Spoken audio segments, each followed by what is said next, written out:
Hello students, welcome in the first lecture of income tax.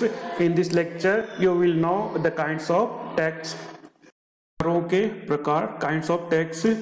आयकर से संबंधित जो बुक है चौधरी प्रकाशन की सर्वाधिक प्रचलित बुक है, मार्केट में अवेलेबल है, न्यू एडिशन। स्टार्ट करते हैं आज का लेक्चर।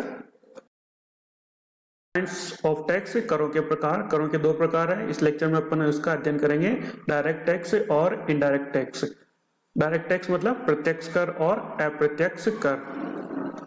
डायरेक्ट टैक्स, प्रत्यक्ष कर, it means a tax where burden of tax or impact of tax lies on the person on whom it was levied. In other words, incidence of tax and impact of tax lies on the person from whom it is recovered. Income tax is important direct tax। प्रत्यक्ष कर एक ऐसा कर होता है जिसमें कराघात और करापात, इंसिडेंस ऑफ टैक्स और इम्पैक्ट ऑफ टैक्स एक ही व्यक्ति पर पड़ता है। मतलब जिस पर कर लगाया जाता है, जो उसका भुगतान करता है, अंत में वहन भी उसी व्यक्ति को करना पड़ता है। वह अपना बर्डन किसी और पर ट्रांसफर नहीं कर सकता है। मीन्स जिस पर टैक्स लगाया गया है, टैक्स का भुगतान उसी को करना है और वह अपना जो टैक्स है, टैक्स की जो राशि है, अमाउंट है, वो किसी और से वसूल नहीं कर सकता है।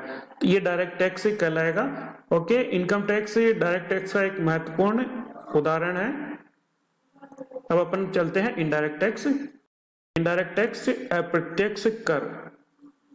Indirect tax mean a tax where incidence of tax and impact of tax lies on two persons, though this tax is paid by the person on whom the tax is levied, but such person recovered it from the user of goods and services. Okay, GST, sale tax, excise duty, custom duty and service tax main indirect tax के example है। Indirect tax में कराघात और करापात, incidence of tax and impact of tax एक ही व्यक्ति पर न पड़कर दो अलग अलग व्यक्तियों के ऊपर इसका प्रभाव पड़ता है। जिस पर टैक्स लगाया जाता है वह टैक्स का पेमेंट करता है, लेकिन वह अपनी जो टैक्स का बर्डन है वो किसी अन्य व्यक्ति पर ट्रांसफर कर देता है। इस दशा में यह इनडायरेक्ट टैक्स कहलाएगा। मतलब जिसको सरकार द्वारा जिस पर टैक्स लगाया गया है, टैक्स का वह भुगतान करेगा, ठीक है, लेकिन वो जो अपना टैक्स की जो राशि है वो अपने प्रोडक्ट, अपना जो उसका प्रोडक्शन है, उसकी जो कॉस्ट है या उसकी जो रेट है उसको इंक्रीज कर दूसरे जो इसके यूजर है प्रोडक्ट के, उससे वसूल कर लेता है। तो impact of tax and incidence of tax किसी एक व्यक्ति पर न पड़कर वो दो डिफरेंट व्यक्तियों पर पड़ते हैं, तो ये इनडायरेक्ट टैक्स कहलाएगा।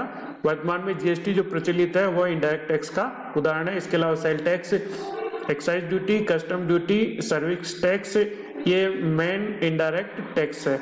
एक बार फिर से वापस समझते हैं। डायरेक्ट टैक्स में इम्पैक्ट ऑफ टैक्स और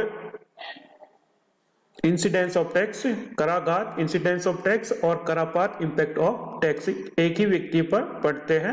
जैसे इनकम टैक्स है, कोई व्यक्ति इनकम जनरेट हो रही है और सरकार द्वारा उस पर इनकम टैक्स लगाया जाता है, लेकिन जो इनकम टैक्स की जो राशि है, जो व्यक्ति इनकम टैक्स चुका रहा है उसे अपने खुद से ही देनी पड़ेगी, वो किसी अन्य व्यक्ति को ट्रांसफर नहीं करेगा। इंसिडेंस ऑफ टैक्स और इम्पैक्ट ऑफ टैक्स एक ही व्यक्ति के ऊपर होता है, तब ये डायरेक्ट टैक्स कहलाएगा। इनकम टैक्स का अध्ययन अपन इस बुक में करेंगे।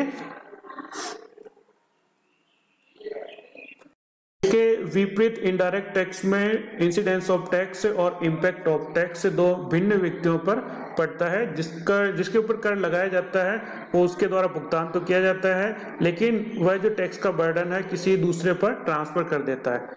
ठीक है, जैसे कि जीएसटी में कोई वस्तु प्रोडक्शन किया जा रहा है, एक्साइज ड्यूटी उत्पादन कर उसके ऊपर लगाया जाएगा और उत्पादन कर से वो जो वस्तु का निर्माण कर रहा है, प्रोडक्शन कर रहा है, उसकी जो कॉस्ट है वो बढ़ जाएगी और उसकी जो सेलिंग प्राइस है वो इस टैक्स की वजह से इंक्रीज हो जाएगी और फाइनल जो बर्डन है वो इसके जो भी परचेज करेगा, जो इसको यूज करेगा, उसके ऊपर आएगा। तो ये इनडायरेक्ट टैक्स है जिसमें इंसिडेंस ऑफ टैक्स और इम्पैक्ट ऑफ टैक्स किसी एक व्यक्ति पर न होकर दो भिन्न भिन्न व्यक्तियों के ऊपर पड़ते हैं। Okay, thank you.